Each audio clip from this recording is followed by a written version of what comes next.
네, 안녕하세요. 2023년 9월 21일 그 오프닝 벨 라이브 시작하도록 하겠습니다. 저는 염승환 이사고요. 제 옆에는 이제 김종효 위원님 또 나와 계십니다. 네, 안녕하십니까. 네, 안녕하세요. 오늘 그 사실 가장 이슈는 이제 FOMC인데 사실 이제 저도 이제 새벽에 보니까 시장이 기대하는 거에 못 미친 것 같아요. 네. 점도표가 좀 크게 올라가가지고 좀 걱정이 되는데 좀 어떻게 보셨어요? 좀? 네, 일단 그 내년과 관련된 부분에 있어서 올해 이제 뭐 한 번 올린다라는 거는 어느 정도 시장이 예상하고 있던 바이니까 그보다는 내년도에 이제 점도표 레벨이 올라가면서 내년도에도 금리를 많이 내리진 않을 것 같다라고 하는 것이 이제 가장 큰 시장의 부담이 아닐까라고 보여지고요. 또 기술주들의 조정이 비교적 크게 나타났기 때문에 자, 이것이 국내 시장에 일단 뭐 영향을 줄 수 있는 부분이어서 그게 일단 가장 신경 쓰이는 부분이고, 그 다음에 이제 10월 달에 있을 뭐 미 정부와 관련된 노이즈들, 그 다음에 이제 내일 있을 BOJ와 관련된 내용에서 뭐 추가적으로 또 시장에 충격을 줄 만한 이슈가 나타난다면 환율과 더불어서 이 부분은 조금 눈여겨봐야 되지 않느냐. 그러니까 미국채 10년물이 지금 4.4로 올라오면서 또 15점을 기록했으니까 그런 부분들에 대한 체크가 일단 단기적으로는 필요하다라고 보고 있습니다. 네, 그래서 사실 이게 지금 현재 우리나라 증시가 이게 꽉 뭐 약간 어느 분은 그러시더라고, 고구마 장세라고. 이게 정말 좀 답답하다 이렇게 표현도 좀 하시는데, 그게 이제 이게 좀 이 고구마 장세에서 벗어나려면 제 생각에 이제 금리가 좀 방향이 좀 바뀌어야 될 것 같은데, 그렇죠. 그게 지금 이번 FOMC에서 이게 우리가 원하는 방향으로 간 게 아니라 오히려 더 위쪽으로 가버려가지고 조금 이제 걱정이 되는 그런 상황인 것 같습니다. 그래서 오늘도 좀 출발이 좀 부진할 것 같은데, 지금 현재 일단 제가 잠깐만 말씀드리면 코스피가 출발을 했는데요. 한 16포인트 정도 하락 출발을 했습니다. 0.66% 하락을 했고, 상승은 154개, 하락이 한 610개 정도, 좀 부진한 출발이고요. 코스닥 역시 비교적 크게 빠졌습니다. 7.69포인트 하락해서 0.87%, 지금 875까지 밀렸는데 뭐 압도적으로 하락이 많습니다. 1151개 종목이 하락을 하고 있어서 좀 부진한데, 오늘 일단 그 시장 출발 상황 한번 또 위원님이 한번 좀 짚어주시죠. 네, 일단 뭐 15분 먼저 출발한 선물 시장이 한 0.7%가량의 하락세를 나타내고 있었기 때문에 아마 이 정도의 하락은 뭐 불가피할 거라고 보여지고요. 다만 선물 시장에서 외국인들이 일단은 1000계약 정도 사고 있는 양상입니다. 그래서 외국인들의 선물 매매 동향에 따라 또 지수의 출렁임이 있을 수 있으니까 이 부분 살펴보셔야 되고요. 자, 원달러 같은 경우에는 지금 4원 90전 올라서 시작했는데 말씀드리는 순간 5원을 넘겨서 1335원을 기록하고 있거든요. 그래서 이 환율의 움직임이 또 얼마나 민감하게 움직이는지도 살펴보실 필요가 있습니다. 또 하나 이제 우리가 살펴봐야 될 것은 중국 증시 출발 이후에 그 위안화 환율이 또 어떤 방향으로 움직일 건가에 대해서도 한번 체크가 좀 필요한 그런 구간이라고 보고 있습니다. 어쨌든 오늘 출발 동향 유가증권 시장부터 살펴보겠습니다. 일단 뭐 대형주를 포함해서 거래대금 상위 종목군들의 흐름을 살펴보시면 삼성전자가 일단 뭐 하락하고는 있지만 낙폭 자체는 제한적인 모습이고요. 포스코홀딩스가 0.5%가량의 하락세, LG화학이 2.7%가량의 하락세를 나타내고 있는 가운데 STX 그린로지스가 지금 강보합권 정도를 보여주고 있고, KTCS가 5.6%가량의 상승세를 나타내고 있습니다. 전체적으로 지금 강세를 보이는 종목군들 살펴보면 뭐 중소형주 쪽의 움직임이 좀 강하게 나타나고 있고요. 뭐 DI 동일에 관련돼서는 오늘 좀 긍정적인 리포트가 나왔는데 일단 2.9% 정도의 강세를 보여주고 있고, 다올투자증권, 삼성화재 같은 종목군들의 강세가 나타나고 있습니다. 최근에 이제 금융주 중에서 몇 종목들 보시면 뭐 굉장히 놀랄만한 종목이 많은데, 저도 어저께 이제 뭐 종목군들을 좀 찾아보다가 기업은행의 차트를 보고 굉장히 좀 놀랐는데요. 최근에 이제 기관들의 엄청 매수와 함께 안정적으로 주가가 계속 올라가고 있는 모습이에요. 그래서 이렇게 고배당을 주는 종목군들의 최근 움직임이 상당히 긍정적으로 나타나고 있다라는 점은 뭐 특징적인 부분이라고 여러 번 강조드렸고요. 그 다음에 지금 하락하고 있는 쪽의 종목군들은 STX가 5%가량의 하락세를 나타내고 있고, 하이브는 오늘 뭐 긍정적인 소식이 어제 저녁에 있었잖아요. BTS 재계약한다고? 재계약의 얘기가 있었는데, 그래서 오늘 뭐 긍정적인 리포트도 나오고 있습니다만 주가는 일단 하락으로 출발하고 있는 모습이고, 한미반도체, 그 다음에 최근에 급등했던 롯데손해보험, SK이노베이션, 삼성 SDI 등 일단 이 셀 종목군들이 전반적으로 좀 하락세를 보여주고 있고요. 유가도 뭐 큰 폭은 아닙니다만 소폭의 약세를 보여줬기 때문에 유가 관련주들도 오늘은 소폭의 약세를 보여주고 있는 점 등이 유가증권 시장에서는 눈에 띄는 흐름입니다. 네, 오늘 사실 이제 예상은 좀 했죠. 이제 미국 미국 증시가 좀 안 좋았고 또 네. 기술주들이 좀 빠졌기 때문에 근데 말씀하신 대로 미국에서도 가치주들이 상당히 요즘에 좀 이제 성과가 좀 견조하죠. 견조한데 우리나라도 사실 어제 보셔서 아시겠지만 어제 철강주라든가 해운주도 사실 가치주에 속하잖아요. 경기민감. 그렇죠. 예. 네. 근데 그쪽은 지수가 약해도 오히려 급등세를 보였고 또 최근에 말씀하신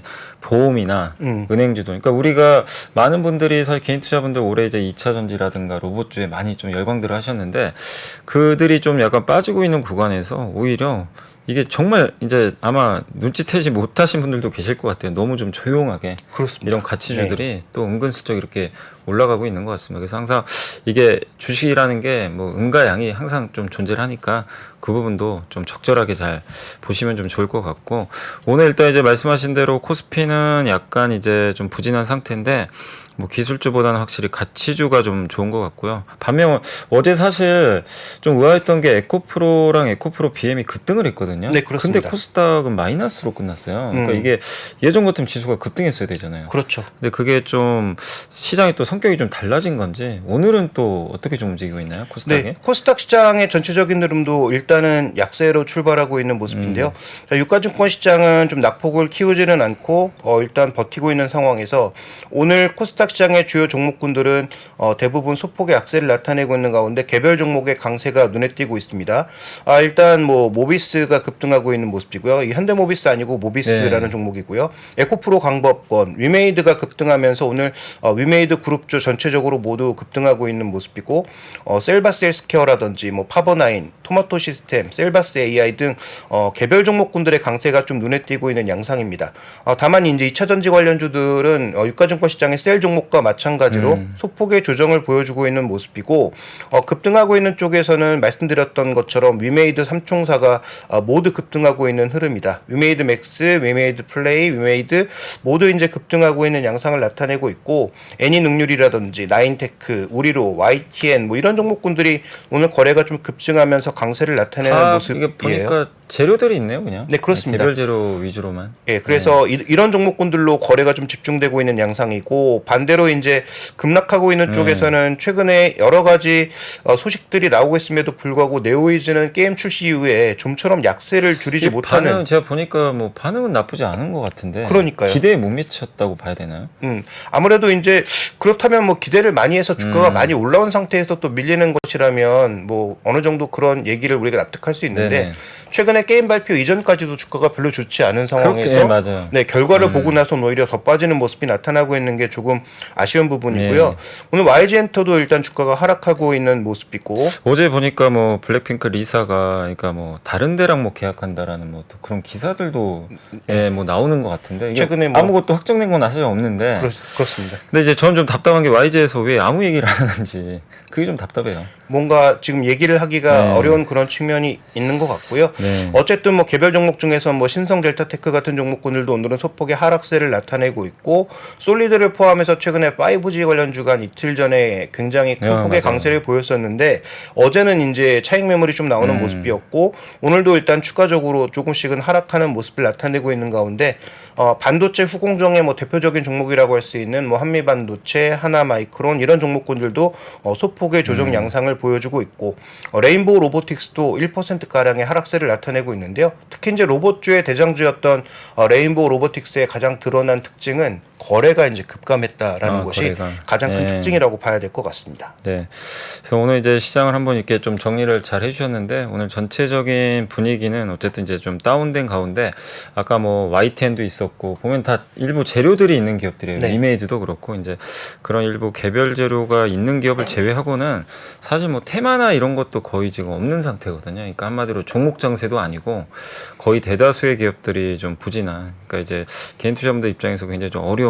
그런 좀 장세가 오늘 오전에 일단 좀 펼쳐지고 있는데 다만 이제 FOMC에서 나왔던 결과가 좀 실망스럽긴 하죠. 금리가 좀 올라간 건 좀 부담이지만 사실 그렇다고 이걸 뭐 어마어마한 악재로 좀 보기는 어려운 게 미국 경기 전망률을 또 올려버렸잖아요. 경기 네. 성적. 그러니까 펀더멘탈이 또 어떻게 보면 또 좋다라는 걸 또 인정을 한 셈이다 보니까 경기에 대한 걱정은 좀 많이 수그러든 건 사실인데 이제 시장 한편에서는 그렇기 때문에 금리가 쉽게 안 떨어질 것 같다라는 그런 우려감이 계속해서 작용을 하고 있습니다. 그래서 증시는 여전히 위가 열리지 않은 상태에서 계속해서 좀 답답한 그런 흐름들이 좀 나와주고 있고 오늘 삼성전자가 그래도 좀 체면치레는 하고 있어요. 오늘 좀 보합 뭐 강보합 왔다 갔다 좀 하고 있는데 뭐 아까 말씀하신 뭐 LG 엔솔이나 또 SK 하이닉스 이런 기업들의 주가가 좀 부진해서 지수의 상승까지는 좀 아직은 어려운 상황이고 사실 오늘 좀 하이브는 저는 개인적으로 좀 어제 호재 나와서 좀 네. 올라갈 줄 알았는데 와, 이 시장이 참 우리 생각과는 꼭 이렇게 아무리 호재가 나온다고 해도 그걸 그대로 좀 또 반영을 못하는 그런 모습인 거죠. 오늘 하이브가 3%로 비교적 좀 크게 빠지고 있잖아요. 네, 그렇습니다. 네.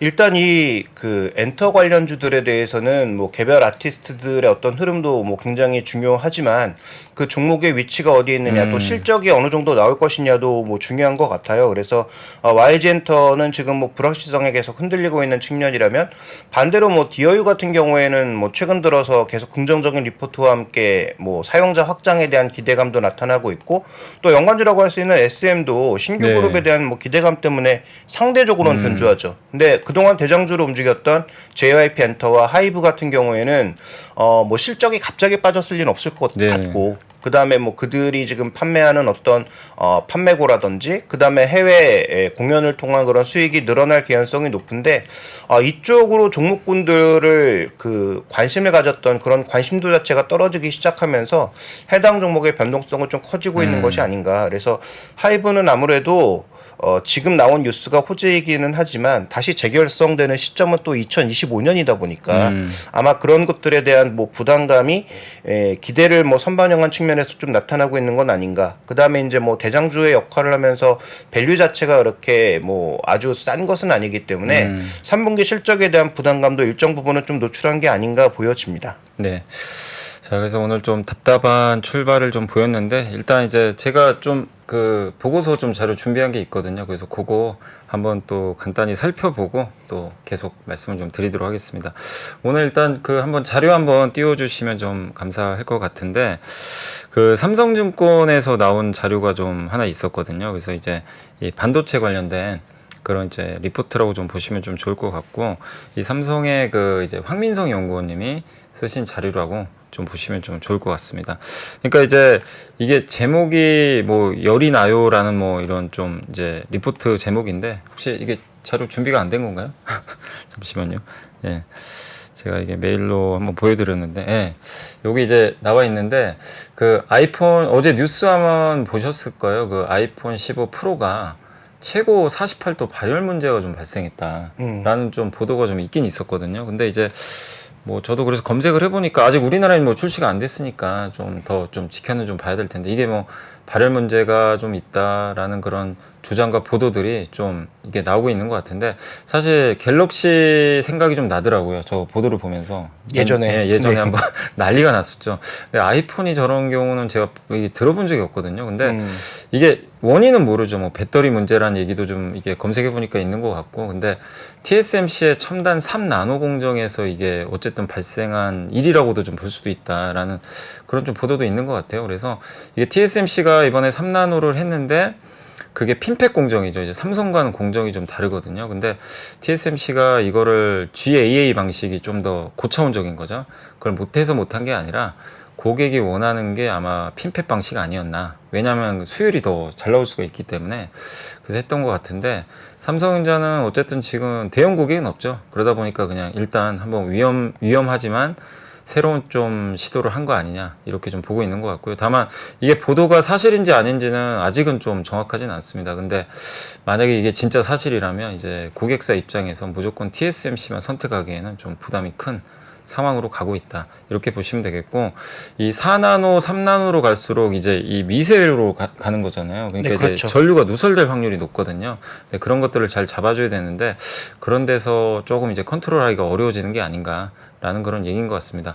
다음 페이지 한번 좀 봐주시면, 이게 이제 삼성이 하는 방식이 맨 오른쪽에 이제 저 MBC 팻이라고 하거든요. 저게 이제 그 4차원 방식이죠. 그래서 저 가운데 있는 하얀색 좀 막대기 한 3개가 저기 꽂혀 있는 거 보실 거예요. 이렇게 중간에.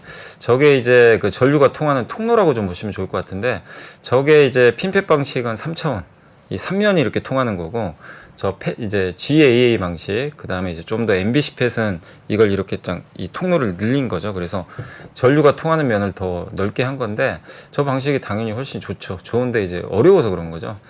근데 저 방식으로 지금 이제 삼성은 갔고, 그 TSMC는 핀팻을 선택했다라고 보시면 되겠고, 그래도 수율은 TSMC가 아닌가라는 그런 내용인데, 물론 이제 수율은 끝판왕은 사실 TSMC죠. 그동안 워낙 수율을 높게 좀 뽑아냈는데, 근데 이제 3나노 같은 경우는 삼성도 거의 비슷하게 좀 뽑아내고 있다고 합니다. 근데 과연 이런 수율을 과거처럼 계속해서 TSMC가 뽑아낼 수 있을지는 의문인 게, 지정학적 리스크 때문에 지금 TSMC가 대만의 공장이 많잖아요. 그렇죠. 근데 이거를 분산하고 있거든요. 근데 일본이나 미국에서 공장을 지었을 때 대만만큼 수율 나올 수 있겠느냐.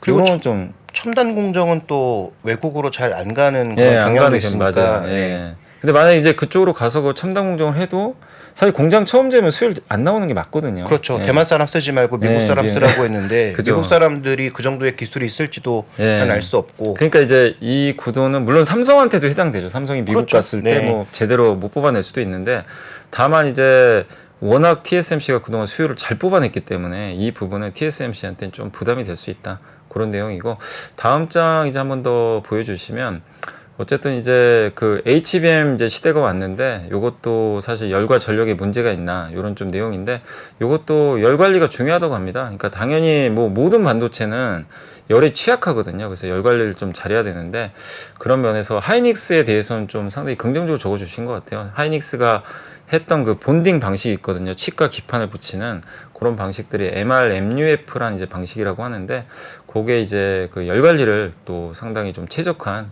그런 방식이라고 합니다. 그래서 그런 부분들이 잘 먹혀서 엔비디아에도 좀 납품을 했던 것 같은데, 그래서 앞으로도 계속 이제 제가 이 보고서를 보면서 느낀 게, 뭐 삼성이 얼마만큼 추격을 할지 모르겠지만 삼성의 추격도 뭐 어느 정도 우리가 한번 좀 지켜볼 필요는 있는 것 같고, 그 다음에 이제 갈수록 후공정이 중요해지는 것 같아요. 그렇죠. 결국 저런 것들을 이제 컨트롤 해주는 게 후공정 단에서 패키징을 또 얼마나 잘하느냐도 좀 관건이 된다라는 그런 보고서인 것 같습니다. 다만 이제 투자하신 분들이 확인하실 건, 진짜로 아이폰이 진짜 발열 문제가 저게 TSMC 문제인지 뭔지는 아직 모르니까 한번 여러분들이 뭐 결과가 나오겠죠 나중에. 그래서 한번 좀 예의주시 하시면 좀 좋을 것 같습니다. 일단 뭐 반도체 쪽에 있어서는 결국 삼성전자는 두 가지의 모멘텀이 있는 거죠. 최근 들어서 외국인 매수가 뭐 지속적으로 이어지고 있기는 한데요. 일단 이렇게 말씀해 주신 것처럼 만약에 TSMC가 지금 뭐 사실이 아니라고 하더라도 어쨌든 뭔가 문제가 있다라는 것이 판명이 되면은 TSMC 혼자 가는 건 불안하다. 네. 누군가 경쟁자 필요하고 새로 삼성전자에게 일감이 돌아올 가능성에 대해서는 고민이 필요하고요. 최근에 뉴스 계속 나오고 있잖아요. 그래서 뭐 테슬라가 들어왔다든지 네. 뭐 엔비디아는 뭐 4나노를 뭐 줬다 뭐 이런 얘기들이 계속 나오고 있으니까 아마도 이제 그런 부분들에 대해서는 그런 뉴스가 나오는 걸로 우리가 추정해 보면은 뭔가 테스트하고 있는 건 맞는 것 같다. 그래서 테스트에서 통과가 되면 아마도 이제 관련 소식이 나올 가능성. 그러면 메모리 단에서만 우리가 계속 실적을 받다가 비메모리 쪽도 다시 확장되는 그런 과정으로 가게 되면 나중에 엑시노스 오토와 더불어서 자동차용 반도체, 자동차용 CCD, 그 다음에 이렇게 새롭게 나갈 수 있는 그런 칩으로의 가능성 때문에 삼성의 비메모리가 커질 수 있다라는 부분도 장기적으로는 한번 체크를 해볼 필요가 있지 않느냐 이렇게 보고 있습니다. 그리고 반도체 이제 방금 말씀해주신 대로 또 한 가지 이슈가 있었던 게, 오늘 아마 미국 증시 보신 분들은 웨스턴 디지털 주가가 왜 급등했나 아마 좀 그 신고가 났거든요. 이게 아니 반도체 요즘에 안 좋다고 하는데 52주 신고가예요. 그러니까 그 이유가 이제 키옥시아죠. 이제 낸드 2위 업체. 웨스턴 디지털은 낸드 4위거든요. 이 둘이 이제 합병한다는 얘기가 작년부터 나왔었잖아요. 그렇죠. 근데 이제 네. 아마 가능성이 더 커진 것 같아요. 왜냐하면 이제 그 기사에도 나와 있는 것처럼 이제 키옥시아 대출 기관들이 웨스턴 디지털과 이제 낸드사 합병 위해서 2조 엔, 우리나라 돈으로 18조 원 규모 대출금 차환 계획을 보도를 했다고 합니다. 그래서 이 대출금 이제 갚겠다는 거죠. 그래서 아마 M&A가 좀 빨라지지 않을까 하는 그런 기대감이 있는데, 어찌됐건 이들이 합쳐지면 낸드 업체가 지금 한 6개 되거든요. 이게 이제 하나가 없어지는 거죠.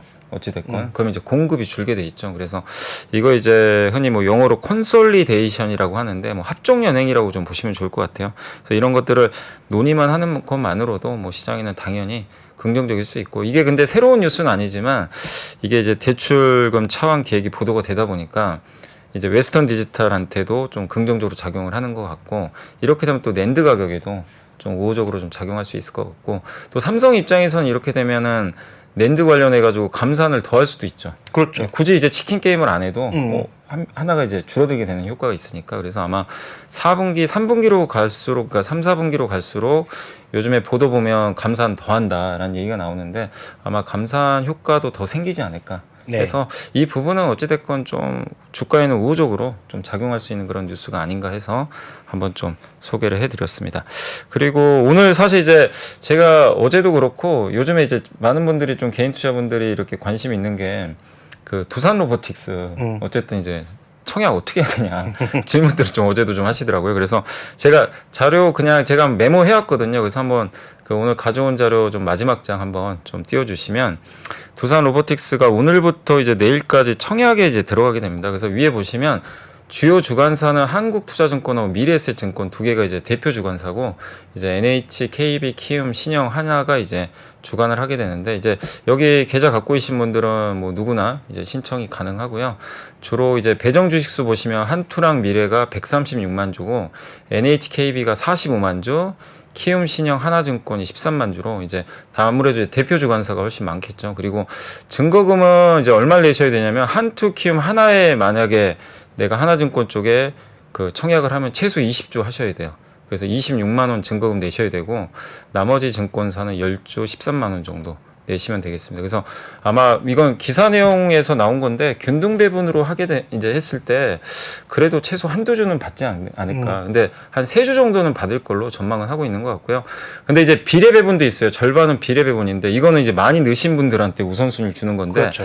미래에셋증권은 8만 1,000주까지 청약이 가능하고요. 한투는 2만 2,500주까지 500주까지 가능합니다. 그리고 참고로 공모가는 2만 6천 원이고 시총은 1.68조 원 정도 되고요. 유통 주식수는 24% 정도 비중으로 그렇게 뭐 많지는 않은 편이고 상장일은 이제 10월 5일이니까 오늘 내일 아마 많은 분들이 하실 것 같은데 아무튼 이 청약하실 때 또 참고해 주시면 좀 좋을 것 같습니다. 그 청약과 관련돼서 이제 우리가 주목해봐야 될 건 청약 쪽으로 일단 자금이 좀 쓸려 들어갈 때 상대적으로 거래 대금은 또 줄어들 수 있잖아요. 그러니까 그런 부분들도 한번 참고해 보시면 좋을 것 같고. 자, 말씀드렸던 대로 수급 쪽에서는 계속 그 금융 투자에 매물이 좀 흘러나오고 있는 가운데 외국인이 지금 장 초반에 소폭 매도였다가 지금 소폭 매수로 반전했는데요. 화학주는 팔고 오늘 철강금속과 전기전자 업종을 좀 많이 사고 있는 모습입니다. 근데 전기전자 업종에서는 좀 보시면 삼성전자를 사고 SK하이닉스는 뭐 창구 기준으로는 팔고 있는 그런 모습이어서 전기전자 업종에서 외국인들이 삼성전자, LG전자 뭐 이런 종목군들을 주가 등락과 상관없이 사고 있다라는 것. 그다음에 오늘 뭐 주가는 하락하고 있지만 하이브 같은 종목군도 일단 매수가 유입되고 있다라는 건 좀 눈에 띄는 부분이고요. 또 하나 이제 외국계 창구 쪽에서의 매수 유입과 상관없이 눈에 띄는 부분은 오늘 그 방산 쪽에 대해서 굉장히 긍정적인 리포트가 나왔는데 지금 뭐 하나에어로스페이스라든지 한국항공우주라든지 이런 종목군들이 시장이 조금 힘든 구간에서도 어쨌든 강보합권 이상을 좀 기록하고 있다라는 부분은 눈에 띄는 부분입니다. 그다음에 철강주 쪽에 외국계 창구 기준으로는 지금 포스코홀딩스 정도의 매수가 잡혀 있는 모습이어서 2차 전지 쪽에서는 뭐 이게 2차 전지도 있고 뭐 철강 성격도 있긴 하지만 어쨌든 2차 전지 대형주 중에서는 그래도 외국인 매수가 계속 견조하게 들어오는 쪽은 포스코홀딩스가 좀 눈에 띄는 부분이니까 이것도 좀 체크가 필요할 것 같습니다. 그래서 화요일도 말씀드렸는데 이렇게 금융 투자의 매물이 계속 나오면 그러면 외국인들이 사고 있지 않은 그런 대형주에 대해서는 인덱스 매도가 계속 나올 수 있는 부분이고 그다음에 지금 거래 대금이 줄어들고 있는 양상이기 때문에 그런 프로그램 매매가 좀 영향력을 발휘할 수 있다라는 것도 계속 염두에 두시면 좋을 것 같습니다. 이게 금융투자가 사실 지난주 목금에 대량 매수를 했잖아요. 2조 샀죠. 2조. 네. 근데 사실 그게 이게 금융투자는 이제 여러분도 아마 많이 보신 분들은 아시겠지만 이렇게 장기 성격은 좀 사실 아닙니다. 좀 프로그램 매매도 섞여 있다 보니까. 그렇죠. 그래서 많이 사면 이렇게 또 나오는 경우들이 있어요. 그래서 약간 좀 그 이후로 지금 이번 주 들어와서는 확실히 좀 후폭풍이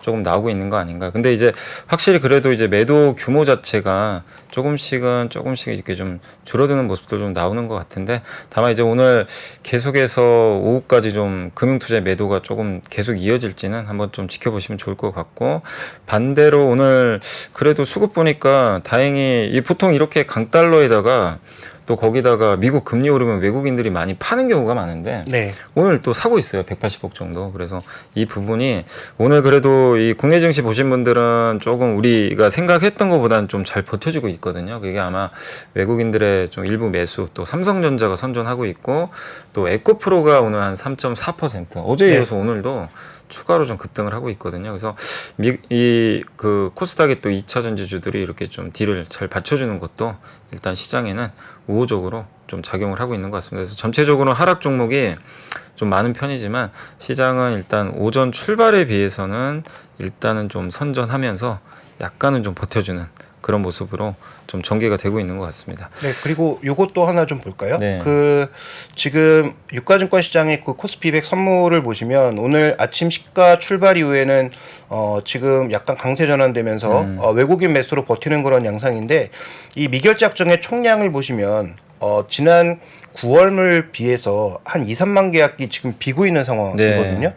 그러니까 소위 이제 포지션을 잡고 쭉 가고 있는 그런 외국인들의 매도가 상당 부분 이월된 건 맞는데, 우리가 인계치라고 하죠. 보통 이제 그 선물 예수금 뭐 이쪽을 기준으로 해서 어느 정도까지 포지션을 쌓을 수 있느냐를 살펴봤을 때 보통 30만 계약에서 많을 때는 33만 계약, 뭐 적을 때는 한 28, 7만 정도가 쌓이는 게 일반적인데, 지금은 굉장히 이제 낮은 숫자를 기록하고 있다라는 것은 어떻게 생각해 보실 수 있냐면, 추가적으로 포지션을 쌓을 수 있는 폭이 그만큼 많다라고도 해석해 볼 수 있는 거죠. 그러니까 이 선물 시장 쪽에서 이제 미결제 약정을 한 2, 3만 계약 정도 쌓으면서 어느 쪽의 방향성을 잡아주는지 여부도 향후 시장에는 굉장히 중요할 수 있다. 그다음에 오늘 하루만 놓고 봤을 때는 지금 일단 출발하면서 양봉 전환되면서 하락갭을 메우려는 시도가 나타나고 있는데, 만약에 이게 10시 구간에서 중국 증시 출발하면서 외국인들이 포지션 바꿔서 지수를 확 눌러버리면 그땐 또 어떻게 될 거냐라는 부분도 고민해야 되는 부분입니다. 그래서 선물 시장 쪽에서는 아직 포지션 여력이 많이 남아있다. 그래서 본격적인 방향성 이빨을 아직 드러낸 게 아니라는 것도 충분히 한번 체크해볼 시장 포인트인 것 같습니다. 그러니까 확실히 이제 지금 지수가 버텨주는 거는 뭐 긍정적일 수 있는데, 이제 네. 오를 수 있는 힘 자체는 확실히 좀 부족하죠. 네. 그게 뭔가 변화가 좀 있어야 되잖아요. 근데 이제 그런 뭐 매크로 변화도 여전히 좋지가 않은 상황이고, 물론 아까 뭐 삼성전자 에코프로가 약간 버텨주고 있지만 이 둘만 가지고 지금 시장이 오르기에는 아직까지 이제 다른 기업들이 또 딜을 받쳐주질 못하고 있어서 좀 역부족인 그런 상황인 것 같습니다. 자, 일단 이제 오전 이렇게 한번 또 정리를 좀 해봤고요. 저희 잠깐만 이제 광고 보고 와서 또 마무리하도록 하겠습니다. 잠시만 기다려주세요. 아세요, 이 소리? 닭고기는 많이 커 맞죠? 나도 아는데 닭고기는 많이 커. 닭고기는 많이 커 많이 커. 대한민국 최초의 닭고기 브랜드 마니커. 이제 마니커 닭고기 먹고 많이 크세요. 닭고기는 많이 커. 또다시 시작된 아침. 제 하루는 운조 커피의 향기와 함께 시작됩니다. 김프로님, 오늘도 사무실에서 좋은 냄새가 나는데요? 당일로 스팅된 신선한 원두만 사용하니까요. 어제는 예가체프 게이샤, 오늘은 뭘 마셔볼까? 매월 다른 주제로 블렌딩돼서 배송되는 월간 운조 커피. 사무실과 가정에서 즐겨보세요. 오늘도 전 운조 커피를 마십니다.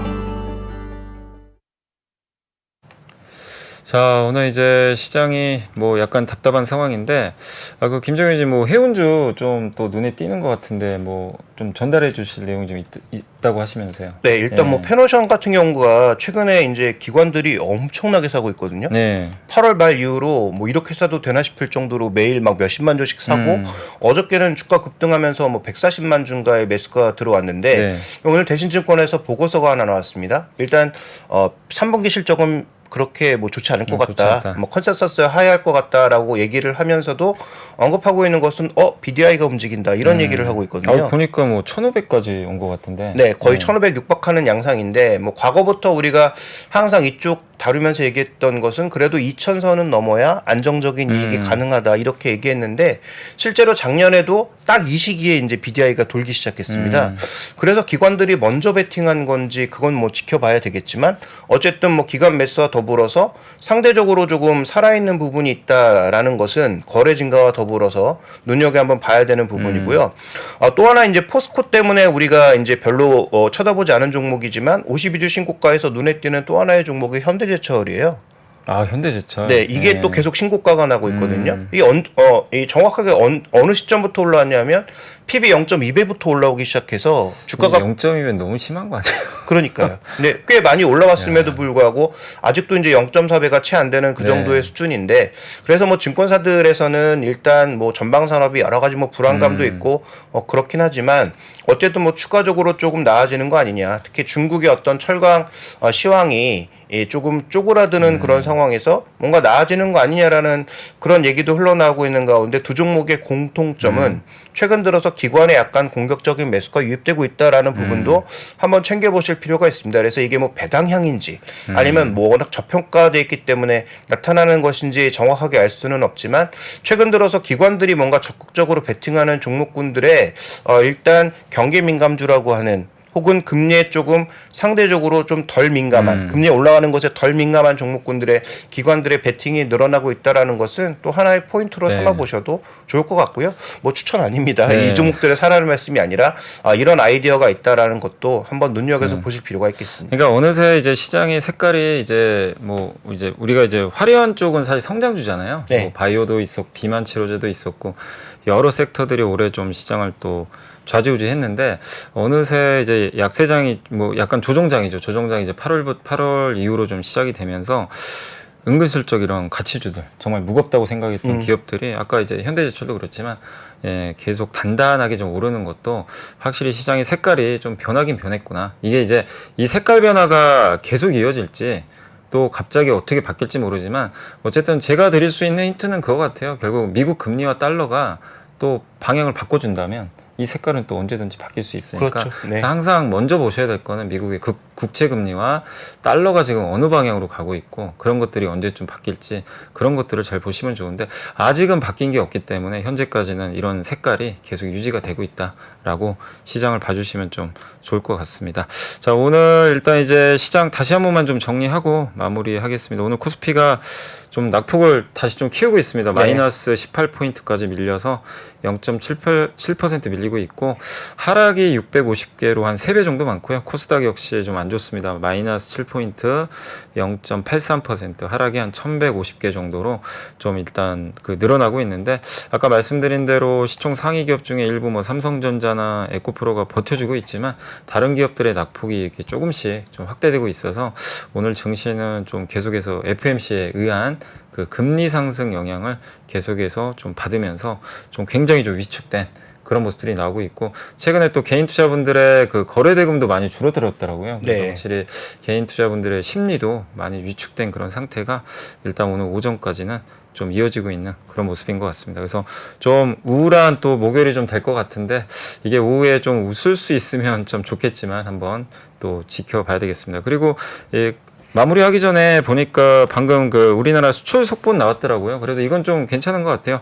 일단 9월 중순까지 20일까지 수출이 전년 대비 10% 증가했대요. 그래서 이거는 좋은데 물론 이제 일평균 수출액으로 보면 좀 줄었어요. 왜냐하면 이번에 조업일수가 2.5일 더 늘어났다고 합니다. 네. 그래도 그걸 좀 포함을 하면 마이너스 7.9% 감소거든요. 그래도 우리가 항상 두 자릿수 맨날 수출 감소 보다가 일단 지금 수치만 봐서는 좀 줄어드는 게 좀 확연히 보이긴 하니까 확실히 수출 데이터는 어찌됐건 조금씩은 나아지는 방향으로 가고 있는데 이게 이제 다음 달 초에 또 전체 9월 데이터가 나오겠죠. 그때 또 어떻게 반영이 될지 모르겠지만 계속해서 수출이 좀 돌아서는 쪽으로 나와준다면 그래도 우리가 좀 이 매크로가 좀 환경이 너무 안 좋지만 우리가 일말에 좀 희망을 가질 수 있는 그런 좀 지표가 아닐까라는 라고 좀 말씀을 드리고 싶습니다. 혹시 김종현 의원님 또 뭐 하실 말씀 있으세요? 네, 뭐 아까 말씀드렸던 네. 대로 외국인들의 선물 매수가 줄어들면서 지금 기관 매물이 같이 늘어나고 있는 형국이거든요. 네. 그래서 이게 또 일시적으로 이렇게 움직였다가 뭐 중국 증시 보고 뭐 바뀔 수도 있고 여러 가지 변수가 있기 때문에 뭐 단기적인 어떤 시장 흐름을 좀 추종하시는 분들이나 파생 쪽을 보시는 분들은 아마도 이 부분을 계속 좀 추적해 보시면 네. 그래도 전체적인 흐름을 잡는 데는 좀 도움이 되지 않을까 이렇게 보여집니다. 네. 자, 저희가 이제 오늘 준비한 소식은 좀 여기서 마무리하도록 하겠고요. 저희도 또 내일 금요일인데 네, 한 주를 또 마무리하는 내일 또 찾아뵙도록 하겠습니다. 오늘도 좀 어려운 장이 되겠지만 좀 좋은 또 전략 세우셔서 잘 대응하시기를 좀 당부드리겠습니다. 자, 저희 물러가고 내일 아침에 뵙겠습니다. 감사합니다.